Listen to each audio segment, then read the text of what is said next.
Non, chef de l'État Félix Tshisekedi a compris qui tant à Sangana Kabila. Ezaki bon poto to kana ki non to sanga yo to kanse baza bandeko. Nzo baza ki bandoki. Tala décidé parti wana eza so eza lelo fort eza pona ba producteur na bon baza ki makasi. Moïse Katumbi na Jean Pierre Bemba lelo baza na pisina union sacrée. Donc va produire boutique wana lelo c'est comme ça. Kada me abonne biloko ba yemoko. Attends azo ba non, il est à côté ça. Papa, fallait que ça na Rwanda bien monté. Rwanda ba ndoko produit ba coltan. Ba tonne. Le ba comme na kilo. Et si ah papa, mettons ba makambu ba senti faillite tu écoute papa ba mouton bon ça papa c'est eza réaction il y a un voisin voleur. Donc yango wana Fantomas Beya, François Mwamba. Oh, azaki bon régime. Comment on est Fantomas ou François Mwamba? François Beya. OK. Alias Fantomas. OK. Azabongo na ba le quoi aner parce que ce monsieur donc si on voit la Moutouza Boé, c'est un traître ce monsieur. Mais c'est un traître. Nous Moutou ça ina Kabila, Bochega na sima sécurité c'est aki Moutoumala, monsieur. Non. N'est pas stratégie à présent depuis quelques années. Travail na Mumuna après ba esi. De Covid et Chimanga. Ngai so eza ko engagé ka ngai so ki nazali parmi ba conseiller mokonzi so pour ça que muto awo mokonzi awo kakane so azo na biso to ba kolanda biso ba kolanda biso parce que ezali monde entier na kosenga ba longola bongo conseiller Vili Etimanga o za pour une fois te je crois na ngaka ko DCMP to landa ki yango na tala abundaki comment azo désacraliser fonction ya conseiller spécial n'habiter ce qui o azabo na niveau ba ministre. Hein? Mais Azo Mekakosé, je ne sais pas comment ça se comporte. Moutanengwana et Sengeli, Balongola, bon, la présidence, Azo Milité. Tu peux suivre d'abord Mbote, bonjour, bonsoir. Ça dépend de l'air. Où tu as l'habitude des médias, télévision. Donc, Awande, tu as ma solo à politique, ma solo à social, ma solo surtout à Bamboka. Donc, il est là, tu as mis, tu as si kamia ko se présenter Yemoko. Vous voyez, ce qui. Azanani, Aoutanini, tu peux t'amassoler belé, état de siège, arrivé à présent à Turquie, tu peux t'amassoler à troupe ougandais, tu peux t'amassoler à coup d'état manqué, tu peux t'amassoler donc il y a état de siège avancement et va couvre-feu mangambé belé. Alors sans plus tarder, donc ce caméra d'ali pour fond la mission magambote mon invité na biso. Tout bon invité na biso donc o ya pesi biso honneur ya koya na chaîne na biso pour la première fois pour participer à l'émission na biso. Donc il m'a go se présenter ndeko. Bonjour Ndeko. Bonjour Ndeko journaliste. Ndeko ba yolanda ba kolanda na minute oyo tolingi toye ba kombo na onani utawapi usala nini uzali politicien uzana union sacrée uzali professeur donc vous avez 2 minutes présentez-vous. Merci Ndeko pour la parole. Na kopesa na bino merci mingi pour la invitation na bino. Ngai na ko se présenter kombo na ngai Ndeko Rigen Kalombo Chiombo. Nazali bongo Tshisekediste. Militant du peuple d'abord et de l'état des droits, puis nazali opérateur social et politique, Yambo Kanabiso, Nabandi Bongo, Nakoti Bongo, monde politique, c'était en 2011, dans le résultat de l'élection, Ndeko Kabila Ibaki Biso Bongo victoire, à partir de là, Nakota qui a engagement pour défendre les valeurs, Yambo Kanabiso.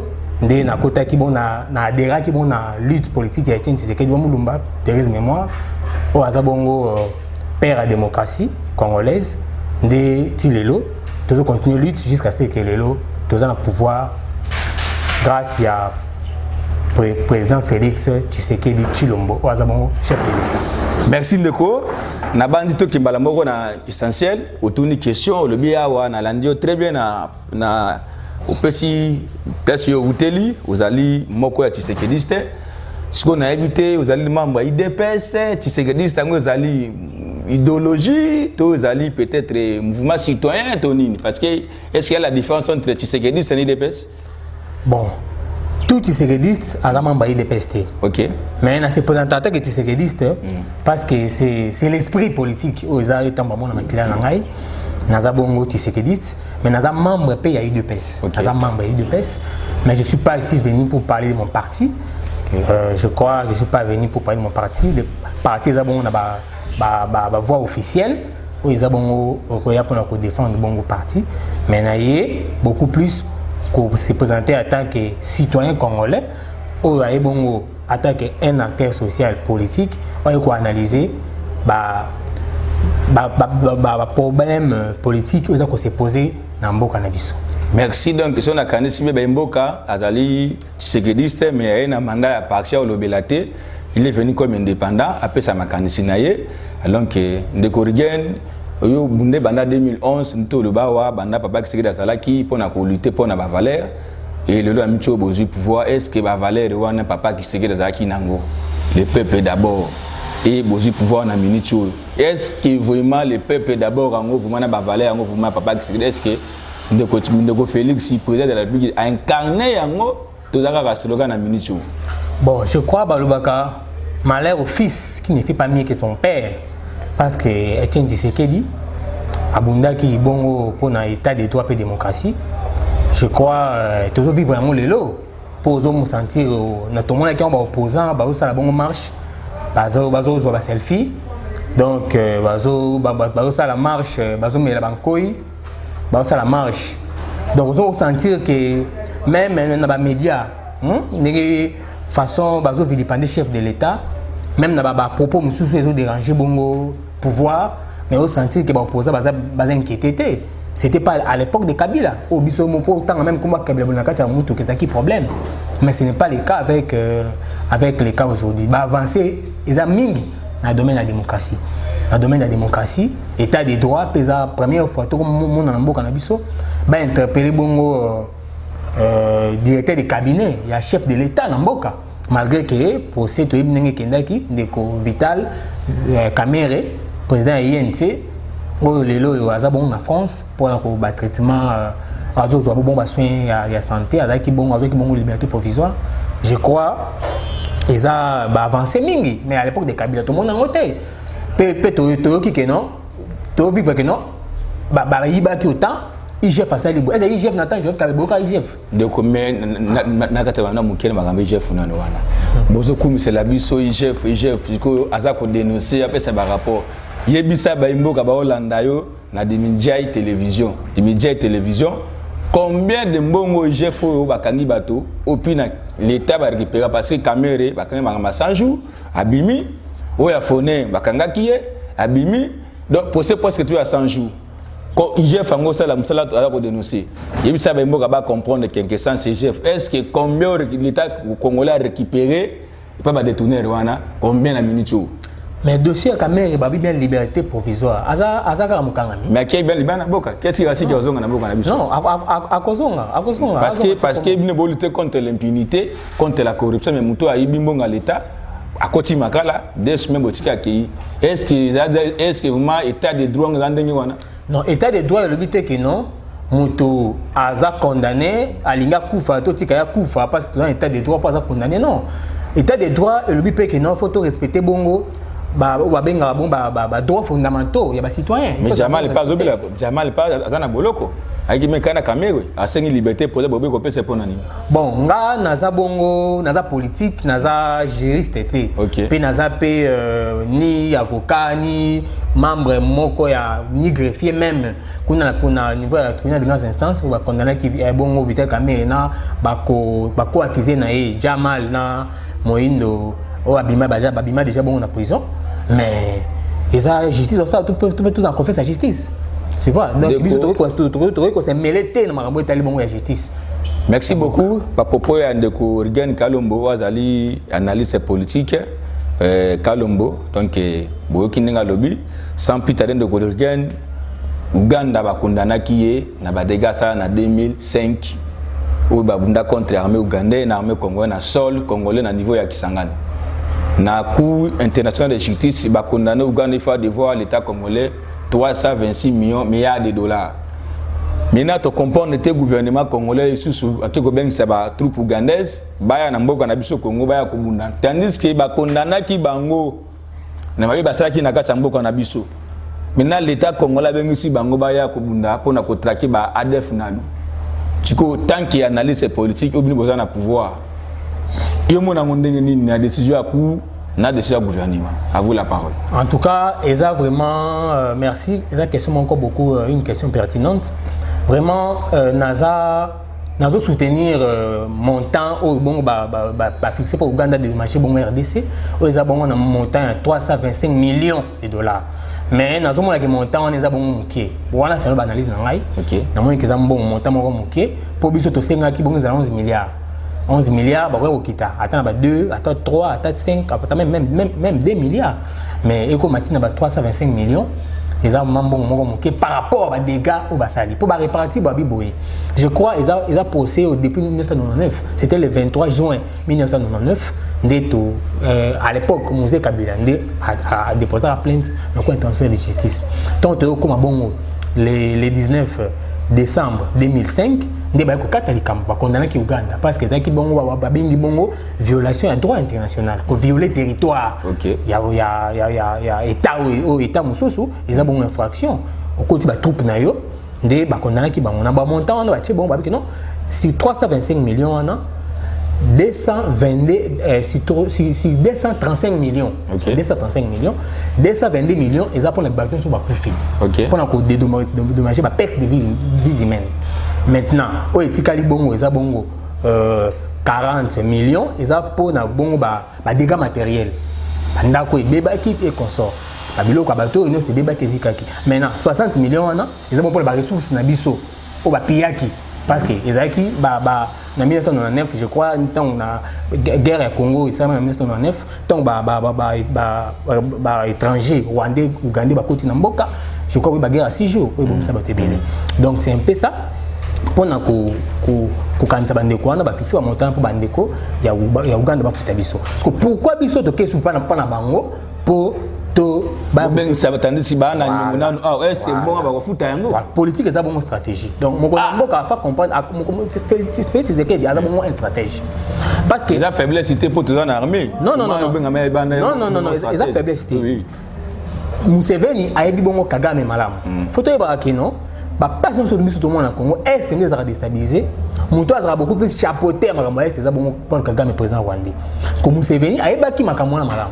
Parce que Museveni a comprendre que non, faut comprendre que non, il faut asa bongo basala ba accord basanga asa ba coalition donc coopération militaire conjointe pour traquer bongo je crois que c'était le 9 décembre l'année passée des ministres nabiso. Il y a défense Gilbert Kabanda, le ministre Bongo, il y a défense, il y a Ouganda, Vincent Bamalachi, nde bayaki bongo na bunya nde ba signé accord wana accord epesi bongo armée ya Uganda bakota bongo na RDC pour la traquer ba ADF. Je crois ba résultat bozo mona yango le ba récupérer bongo aéroport ya Boga na Ituri ils ont récupéré. Mais là-bas de Corrigan quand le mobile ba ta pouvoir le coutant de l'équipe mingi tout le monde ba bala ko kufa kuna chaque jour magata de 16 za kuna sur ba récupérer ndo bi aéroport wana nani ya Ituri kuna toboiti. Maintenant question eza ki ndenge bango bayaki wana Bugande wana na ndenge ba coach taka na mabele ya Congo est-ce que mbongo tokozwa yango to tokozwa yango ti to eza donc contre valeur. Non, mbongo tokozwa yango mbongo tokozwa mais bango ba coach ba bundeli biso siko bénéficier ba nini ba pesi modalité ba biboye mbongo wana yo bana ofutama chaque le 1er septembre ya année bando foot a bon 65 millions. Ngana comprendre ce que bango ba comprendre nan bango bazana ningo na biso fa ba futa biso mbongo. To bengi si bango ba na kata mboko na biso ko bundela biso. Ce que bango ba kozwa nini Bugande wana. Non. Vous avez un pouvoir, faut le babosolo. Non, tu as la contre-valeur qui est d'accord au bout de la bine, mais bon, on est qui a fait l'ending. Tu as un pouvoir, bien sûr. On a un politique. On a un membre de l'Union sacrée, militant, il y a état des droits PAPP d'abord. Mais on a vraiment beaucoup plus accord ou on a tangi vraiment. Contenir accord wana te nebika ke accord ezali mais na secret militaire mususu balobaka yango te ba secret d'état mususu eza bongo gérer do bombi yango oui eza donc eza na makambo d'accord merci beaucoup toi avancer d'accord bobola na de Corrigan très bien lobiki donc azali membre union sacrée membre il y a chef de l'État comme le peuple d'abord, mais il y a certaines choses où il y a la maîtrise parce qu'ils ont donné le secret d'État, moyen qu'on a profondément exalté. Mais de quoi quand si jeune tant que Bugande baillé après 2 jours tout qui va propos à Paul Kagame, na niveau ya parlement ya Rwanda bien qu'il non à côté de la troupe rwandais sur le sol congolaise ba ko traquer ceux qui ba def mais sans accord il y a gouvernement congolais. Maintenant président Félix Abaki bien que non Paul Kagame a donc partenaire fiable naï. Maintenant bon monika ka minute sur relation basculer mbala comme que non atinda bato mamblinga milinga koti yo tant que membre union sacré oyo Kagame ayakawa obotele maboko na stade Martyr et mona ndenge nini nakolobelo ko moko Nelson Mandela loba boy aloba po oyeba mumuna no malamu comme c'est moninga. C'est ça, c'est que politique il y a président de la République. Exactement que non, ndenge à l'époque politique moko il y a cause la trop critique radicale envers mes voisins, exactement malamu te. Moko na mboka comprendre que non pour comprendre muto fona comme c'est moninga. To comme c'est allié mais bino no finga Kabila on a que no Kabila ndenge nini asangana ba Rwanda Kabila Rwanda mais bino boyamba Kabila alaki musika na Kagame wana mais bomona ko mabe mina boyamba ki sikoyo bomona Kabila ki na raison parce que bon mais la Kabila makambo comme bino te po Kabila bino ba Rwanda nde ba tout badaki à la base makambo tout mais bino ta boyena pouvoir boyambi muninga siko na mitio comme que non faut que sangana na muninga pour comprendre na ide Kabila ki na raison. Oui non, le chef de l'État Félix Tshisekedi a compris qui tant sangana Kabila ezaki bon po toto kana ki que non to sanga yon to kanse baza bandeko nanzo bazaki bandoki parce que to sanga ina bango poto to redresser mboka parce que 18 ans il y a pas si je crois boyebi que non les faits le président Mobutu qui après moi aux adélige je crois beau sentir que tous les deux Kabila et tata ezala mwana ba mimi mboka on a délige mboka o ekomaki to ebité passoir na moko na mboka Félix Tshisekedi aye bongo po ameka un peu bongo ba base ya sika pour arc-en-ciel et quand on mboka o ba coulage ba recette et si là moko na mboka fait c'est que ya moni que non et comme temps to sanga bona Joseph Kabila to saki bongo FCC cash et ça pour biso to les pour na bonne foi na biso to saki non pour na ni mboka ke libosco to to moins que bateau ba lingi mboka te ba lingi ko bloquer ba bankambo je crois oyebi makambo le kaki bongo na ministre ya portefeuille moko na mboka signé que ba nommé ba mandataire anu ba mandataire pour y a notifié je crois oyebi ba ninga blokaki ba makambo donc Kabila azaki azamutu moko boye oyo azapena bolinga mboka te mais bino Kabila ngoka Kabila pe akei osali no bosali d'abord coalition FCC cash Kabila bloc FCC bloc Kabila bolongo lié de terminer bolongo bosi majorité sika. Mina tant Kabila qui botika na mincho bino moko makamutu boza ko gérer. Mina pesa biso no différence entre régime Kabila ensemble à coalition FCC comme ba donc blocage tant bino bozi pouvoir et là koni no bosali bino moko tant sans Kabila. Mais tant Kabila qui je crois ba réalisation c'est belé. Le kola nitanga ba Congolais ba comprendre. O bosali que non Kabila ba ne ko bloquer fata du pouvoir yemoko parlement yemoko alors tant Congolais afantale que non makamutu za ko s'avancer parce que baimboka bamona que non Kabila tanga zalaki na bino na sikuvemi ke Kabila ke bino moko po ba détourner mais ça les mingi kuna na présidence ko yiba mbongo ba tu IDPS bino moko mibi makamba kabu na fati to le belango pe wa donc mbulu yeke na bulu yeke donc sikoyo makamba kuna est bo pesi Paul Kagame aéroport nani ya Goma bo pesi ba donc ba contraire belo Kabila pesa ki était sikoyo na minute comme que non pour faire un moninga faut que ba siko kaka ba décider que na tina ba troupe na mboko na biso ba ko attaquer yo siko na minute na nso tuana olobi nini ndeko na activer le moko oui biso to 8 jamais to 8 aéroport to pesi Kagame en tout cas bon mais en tout cas d'être ceux aux informés ba makambo so lo bo pesa Goma Rwanda direction générale ya Goma cela veut dire que no ba aéroport surtout à Rwanda ba avion pardon il faut ba na ko atterrir na aéroport nani ya Goma. C'est comme ça, ndé yango bopesa ki ba avantage wana. Mais na minute partenaire yango bopesa ki confiance et comme que non, il faut tinda ba armée ba ko traquer, ba rebelle na so congolais mais parlement congolais habité. C'est autant que membre union sacré. Position à Kagame na relation na bio na minute yo mona ndenge nini. Bon, ndeko tonga lobi ka avion ekita, totoza avion ya Rwanda soit et atterri pour na sauvegarder bon voisinage le but est que to pesi bino aéroport wana mais il faut ebelo comment que président Félix a une politique à bon voisinage OK mais alingi te que alingi même à comprendre mumuna tant mumuna wana à cause à peine naïe, à comprendre yé, mais à voir façon n'y a pas d'intérêt. C'est comme ça. Kagame a comme bilo le voyez moko. Attends, on va non, yé à côté ça. Papa, fallait que ça na Rwanda bien monté. Rwanda bande ko produit ba coltan, ba tonne. Le ba comme na ba kilo. Et si ah papa, mettons ba makambu.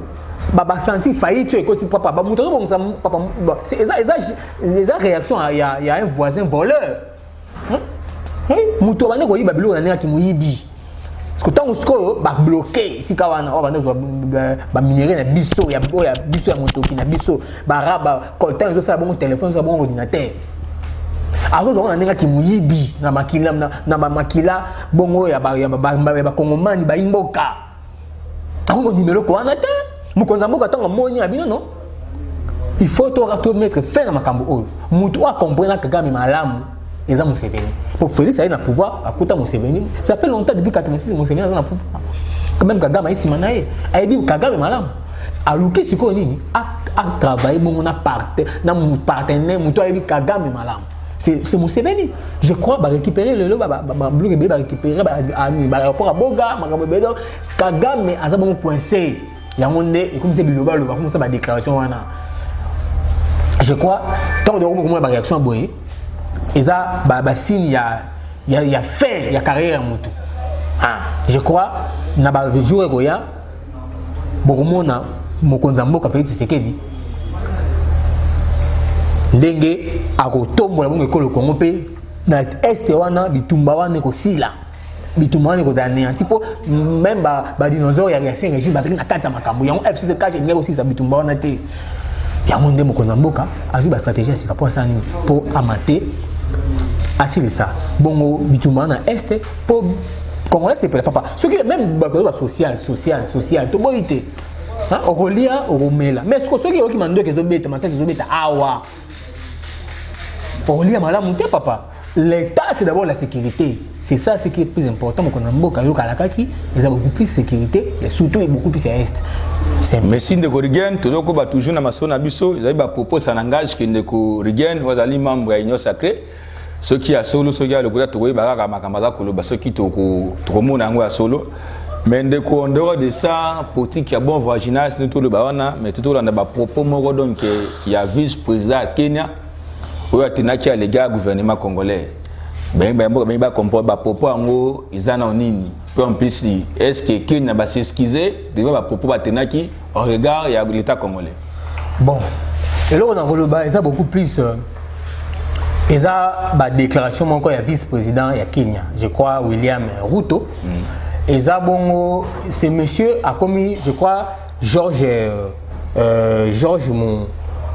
Moussafa ou azabongo ambassadeur ya Kenya on a RDC a convoqué qui bon ministère des Affaires étrangères ayaki a s'expliquer qui alobi que non ba déclaration ça non nini alobi boy ye bongo do ba propos ya voilà ça d'abord ni voilà alobi que non totekela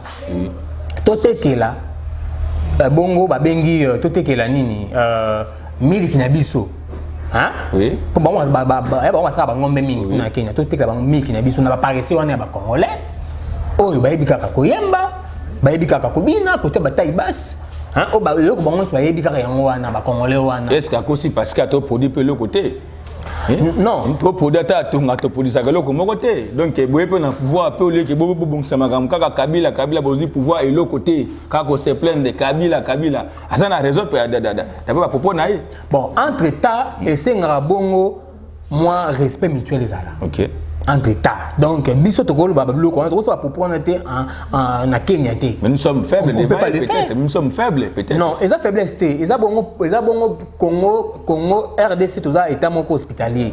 Hein? Tous a mboka moko boyé. Hein? Ba to akopela moi, ils ont faiblesse peut-être mais ils ont force na biso to moko to lingito yamba mutu nyonso.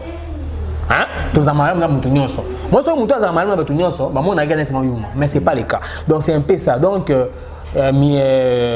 ambassadeur ya Kenya qui bongo ko s'excuser alors que ndeko le vice-président na bango a côté opposition parce que aza ko s'opposer na régime ya président Uhuru Kenyatta parce que Uhuru Kenyatta a poni bongo moto a soutenir na élection na bango za année au kaka na Kenya kuna a poni bongo Odinga aza bon en opposition pour soutenir bon dans l'élection ndende ko na comme bien en opposition parce que ça a critiqué même le régime en place mais constitution en Kenya et Pekisi président de la République a révoqué vice-président de la République donc c'est un peu ça un monde OK bon petit dans l'élection ndé ba ko mais je crois déjà le col a déjà ambassadeur à s'excuser na combat Kenya je crois ngai pe attaquer congolais na libisi Kenya merci ba mboka tutoko ba toujours mais ndeko regain outil ko évoquer makambo ya nani ya ba avancement qui no ba récupérer aéroport moko aérodrome moko na niveau ya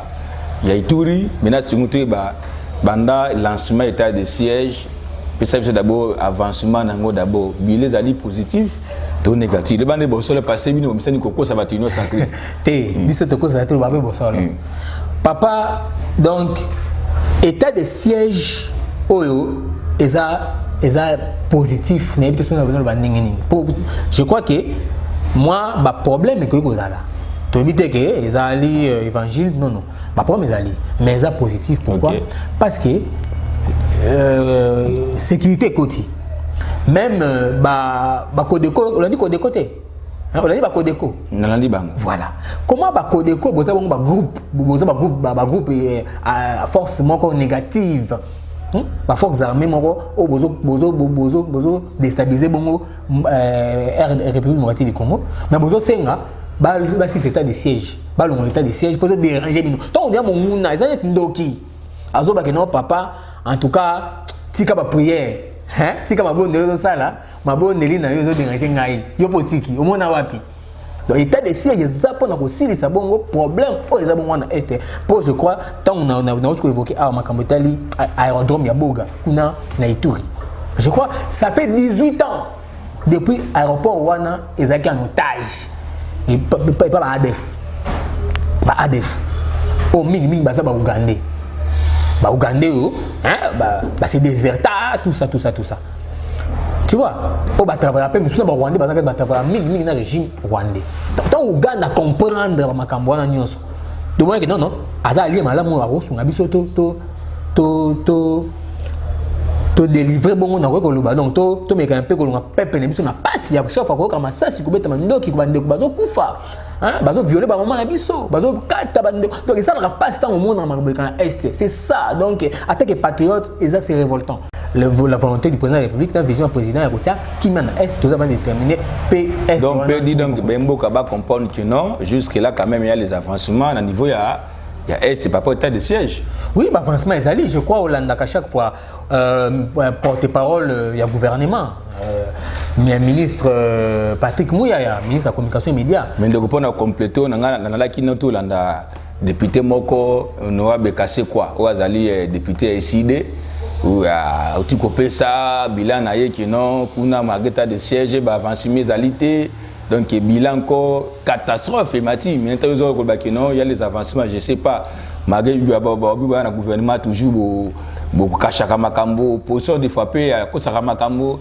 et maintenant si qu'on a mitupo na yo recommander la chef de l'état à suspendre l'état de siège ou et continuer toujours non chef de l'état je crois tant qu'il est dans les Nations Unies tant à l'obaki ou tout je crois même monde entier ba bien on lobby que non état de siège ko démarrer aussi longtemps que et loko et ça là qui problème c'est que état siège là et qu'on continue état siège là donc trop que même petit en 2023 dans état de siège parce que tout le monde qui non qui côté bande soit est parce que kimia to paralyser groupes armés so neutraliser qui côté alors to comme ça bon civil zonga donc état de siège to ko longolango mais aussi longtemps que problème est kuna bon pendant le député lobby wana bon cassé quoi bon on a bon cassé quoi nous on loba za bon député a décidé la parti moko ya parti ya Mbuta Madidi parti on a habité babia za président eli parce que beba ima ponami bon wana ça n'engage que bazo loba ngo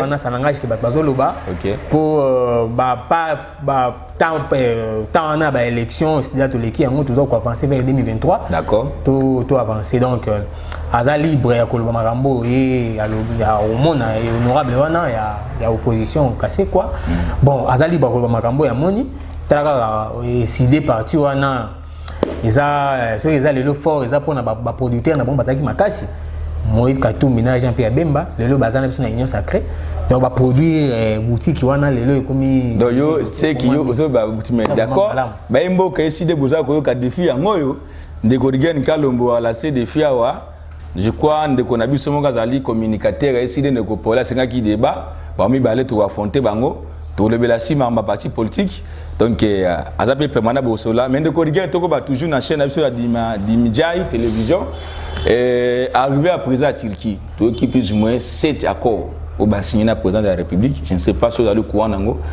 mais na arrivé na impact nango ezani chez ba congolais. Bon, je crois que Batomingo en Turquie, ils ont payé encore usine, investissement, surtout dans la matière d'habillement. J'ai beaucoup plus ma casse. Parmi accords, je crois que c'est le 7 août, c'était 2021, le président Azaki Kuna en Turquie. Bayambaki Kuna, je crois au Bolanda qui a une conférence de presse. Kuna signé 3 accords. Je crois que accords ils ont tourné beaucoup plus sur l'investissement, ils ont sur la fiscalité parce que tout le monde a faut réduire et puis moi au TKA na Turquie au TKA na Congo ils ont moi kumo ko ya mukie ne balukanaki na ba musu pesa ya accord sur tourisme c'était à l'époque donc l'année passée mais na août il y a 2021 président Azali Ambamaki Kuna parce que toi bazali ba accord misato tant on y est c'était le 20 à ce cas Kolomako c'est quand 24 heures zongi c'était le 20 février 2022 le président de Turquie Ayakiawa président Recep Tayyip Erdogan Azaki na RDC Fachi chef d'état Bakié je crois on est tout le monde qui je crois tout la télévision nationale bah signé à bon 4 accords accord bah signé presque donc peut dire 4 na trop ça fait 7 ça fait 7 accord nous va signé mais na accord il y a biso bah ça livre vraiment beaucoup plus ça il point de presse OK donc un peu caché bon na politique des enveloppes mususu ba directement la stratégie à pouvoir nous va le barater je crois chef de l'état accord nous va signer ou va signer ça pour l'intérêt à Congo parce que hasard élu Azabongo pour défendre Congo, rien que le Congo. C'est un peu naissant. Merci beaucoup. Nous sommes toujours dans le débat de Korigien Kalombo Azali, analyse politique. Donc le peuple d'abord. Mais de Korigien, tout Holanda au niveau de la présidence de la République, tout le cas de la Mouki, nous condamnons Azaki au niveau de Addis Abeba pour la remise et reprise pour la fonction du président de l'Union africaine. Malamo Kafo, coup d'état Salimao. Tout le monde va convoquer François Béa, conseiller spécial, les téléspectateurs, il faut comprendre, il y a plus ou moins 10 généraux, aux informations officielles, ou dans la niveau ANR, pour auditionner par rapport à la préparation à coup d'État, raté contre le chef de l'État.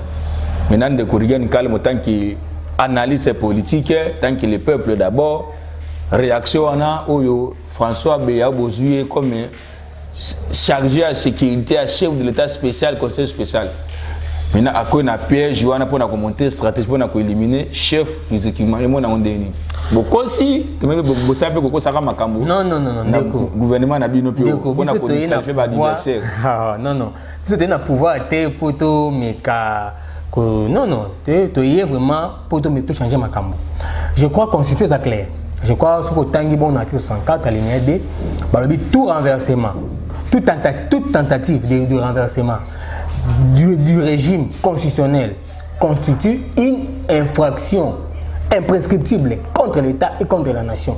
Elle est conformément punie par la loi. Moi, l'ingala, je ne peux pas comprendre. Donc, Balobi, voilà, Balobi, mon tentative nyonso, o mutako meka, mutako manyo la makanisia ya mabe, pourquoi il s'abonne bokondi, o population aponaki.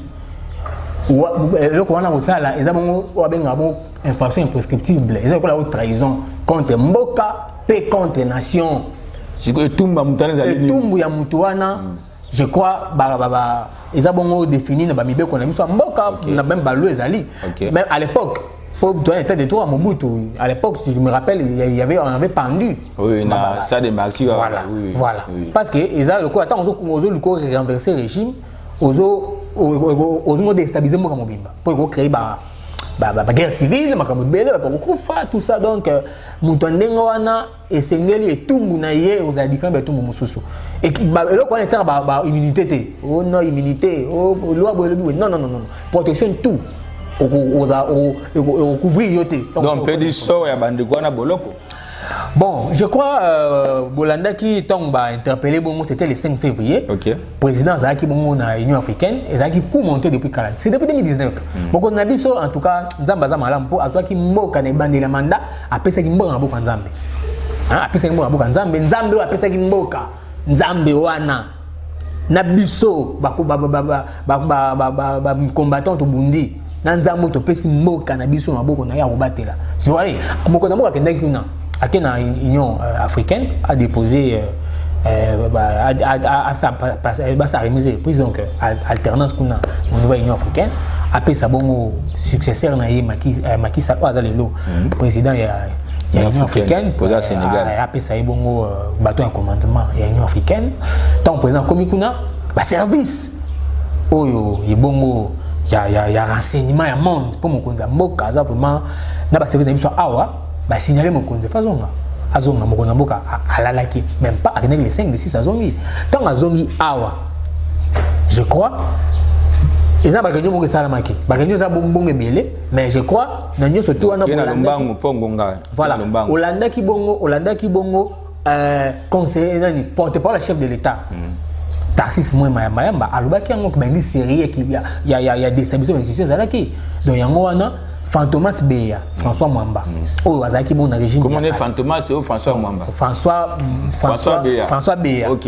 Alias Fantomas. OK. Azabongo na ba le quoi aner parce que ce monsieur donc so on a mutuza boy c'est un traître ce monsieur. C'est un traître. Lui ne mutu ça ina Kabila bocheka na sima sécurité pour ça aki mutu mala monsieur. Non. Na émission stratégie à président de la République zanini. Travailler na mumuna après ba sima. Ah. D'accord, ne corrigent toko ba toujours mais ne corrigent bino besoin pouvoir. Mais pouvoir on a besoin c'est comme si apparemment vous avez ba valeur pouvoir wana te. Tango ndeko Kabila to tikala ko mona ba scandale ko la gouvernement bino te. Comment na niveau ya président de la République tumba kunda ko bunda entre conseiller Chimanga. Voilà le conseiller spécial sur stratégique. C'est le conseiller spécial en matière stratégique chef de l'État.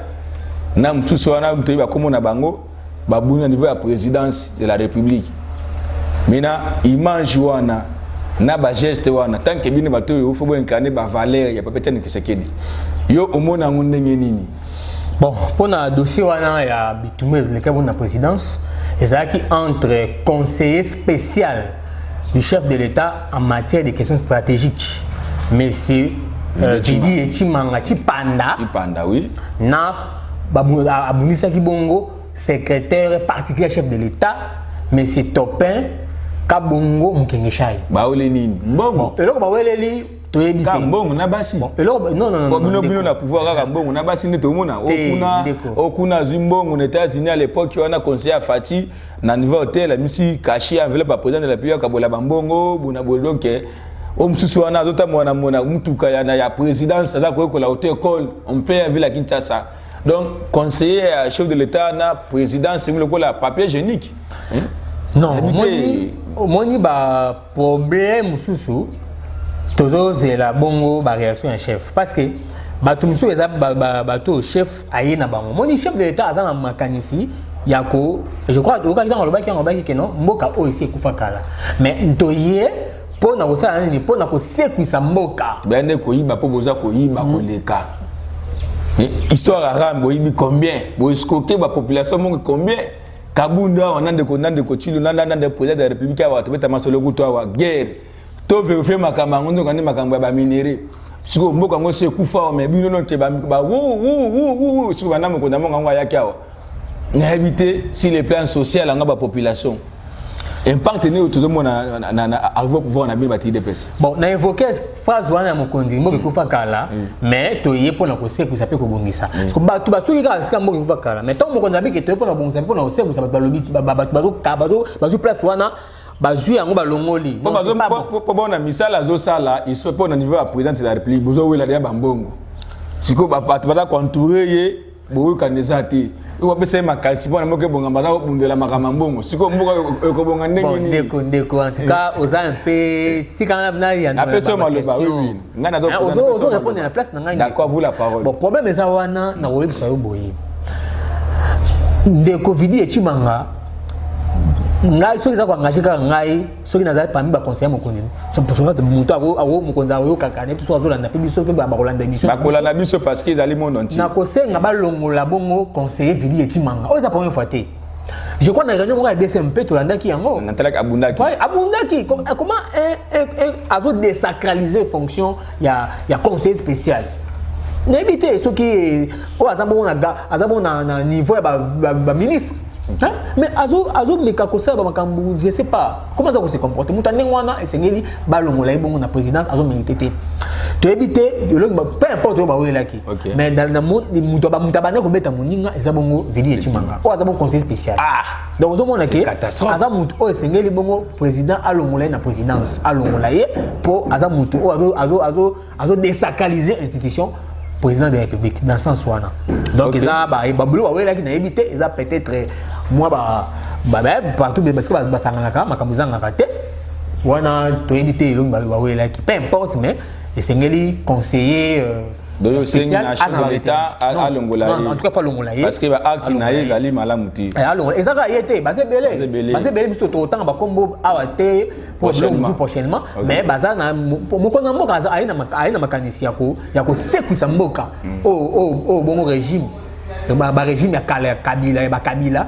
ekundaki régime ya uti bongo na ba afdelo ba ki ko siéger biso ba ko occuper biso régime ekundaki mboka mais to moko na yepo na volonté ya ko sekwisa mboka mais bato ye ayena bango la majorité bato out na bango so bazama makanisi ndamba bato wana non bazama makanisi bongo ya ko ole moko ba fusunga moko ndamisa mboka na libulu abimisa mboka sekwisa mboka bango ba ye beaucoup plus pona ko na mboka bato wana to senga na mokonza mboka arimani kabini alongola bango parce que il faut bongo mokonza mboka biso to za wana pona ko soutenir ye ko sunga ya ke liboso o aza wana aza ko travailler pour l'intérêt na ye moko ya libumu na ye aza place te na entourage ya mokonza mboka. Merci beaucoup ndeko beto ko ba toujours to pe na quelque temps ketikala wa to mona kilobi milili ya mona ya président de la République Tony Tshisekedi toza kumona wa bana ya ba Jean-Pierre Bemba botanga na ba classe bana ba Faulu na betazi bada kotanga mona Paul Kagame aza kotanga ba classe mais mona ya président de la République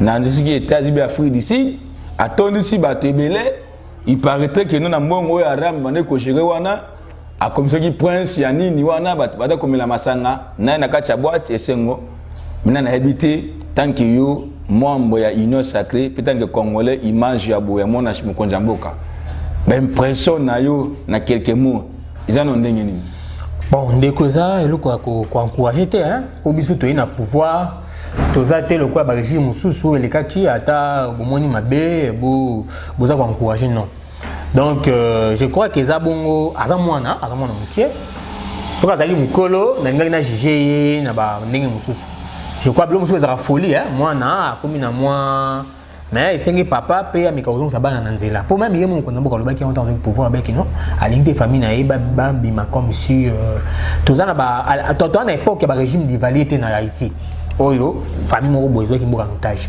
ou ko saba ka moko non ça bloque ko encourager en tout cas je n'ai pas apprécié cela par rapport il y a ndenge a commis prince du Congo toi na monarchie de ces abons république démocratique du Congo tous abons na président za na mandat na 5 ans renouvelable donc ba biloko tout wana ils ont dit tout mon côté mais je crois que ba image wana et ko ça beaucoup plus que mon mboka avec un peu ko zongisa bandi ko famille na musu na nzela mais ça bon et puis si peu ba image mon ko malamu peut-être ça beaucoup encourager je crois que mon mboka a ko make un peu ko beta loboko na mesa ko afin que makambo saison na nzela de corriger kale mboto émission comme na suka moi dernier mot de la fin en tout cas merci d'abord on a ko remercier d'abord chaîne Dimidjai télévision na remercier ndeko azo abiso bilili ndeko Cox Lutula na remercier pe Kolo chaîne Mama Bibiche Misinga. Maman Bibiche Misinga. Voilà. Ok, en tout cas, on a remercié P. Bandekognon surtout au Bazola Nangaï, France, Canada, on a Bonanini, na Suisse, José Batous, consort, Bandekognon surtout, la famille Bazola Nangaï, en tout cas, Bakongomani Nyos, Bakongolais Nyos, Bazola Nangaï, merci. En tout cas, merci. P. na base tout. Il y a eu de PES parti au pouvoir. Il y a des petits séquelles qui ont la base de DGC. DGC barré, en tout cas, combattant. Tous ensemble. Est-ce que vous êtes candidat en 2023? Bon, 2023, on a ma candidature. Ok. Ils ont fait un bon nom. Ils ont fait un bon. Candidature, ils ont un candidat pour défendre un bon. Mais bah moyen on a pouvoir parti mine bozi pouvoir mais bino ba kumbataka na santé bon on parti ko pesa yo mbongo OK ba puter yo caution OK mais makambo musu tikali o senga pe aux ba moyen OK non lokola nazana nous fonctionnaires de l'état donc nazina nous vraiment ma coquine nan mingi penza te pour préparer ba makambo na mais na ba mission politique ya ko postuler bongo candidat député provincial maintenant de ko so ba contacter soit ba mona o na quelle manière ba mona la wapi bon ba mona ngai ba tali ba CP na yo peut-être les sungi donc si ba mona na ko pesa numéro na ngai so problème eza na déranger bon numéro na ngai lokola Tiens, je l'ai fait plus 243. D'accord.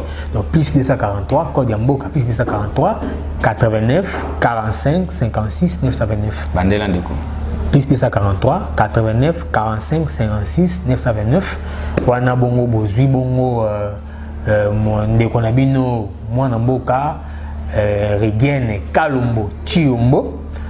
Tshisekediste Chiyombo le quoi Chilombo ko ba famille oh mon non toza famille Chilombo moni kiza mystique bon toza famille te za coïncidence ka ba kombo la Kalombo Chiyombo naza bongo Tshisekediste militant de l'état des droits et du peuple d'abord puis naza bongo opérateur politique en tout cas toza bongo babaka to lingi renouvellement ya classe politique congolaise to tchaba tata wana nyonso to ba monique no baza déjà ba produit fini to tina bomba kende bon na retraite afin que biso jeune génération to meka bongo ko simba bonga venir mboka na biso to défendre mboka na biso 2023 to accompagner Petit Sekedi na deuxième mandat na EP deuxième mandat to bi ken ba élection to gagner haut la main ba élection surtout to gagner en haut p. Merci Ndeko Rigienne Kalombo Butolanda Azali membre Union Sacrée. Après si ma candidature malamu to pesi bino merci Azali pour la première fois to ça l'émission a on a Ndeko Rigienne puis tu ali ba par niveau à chaîne to komisana donc bo s'abonner vraiment massivement na chaîne Abisso de Midjay télévision donc to pesi moti na yemoko les grands caméramen donc Cox Lutula o accompagner Bisso to pesi moko merci sikata na niveau à Londres madame Bibiche Miasinga to pesi mbote to pesi sumbote na yemoko donc Blaise Samba o azali donc les grands boss sikata to pesi mbote et puis to pesi sumbote na yemoko Yves Lumbu les bastes de l'Espagne et to pesi mbote na baimboka nyoso tout oyo batali biso donc vous allez toujours branché donc soudé prochainement vous avez makanisa malamu awa na chaîne Abisso et puis nanga moko les gars présentateur émission de konabino tagi ba remarque nabino ba observation ba critique beaucoup mais Abisso te répondre et puis te quoi amener façon à travailler donc te petit merci prochainement même heure ciao.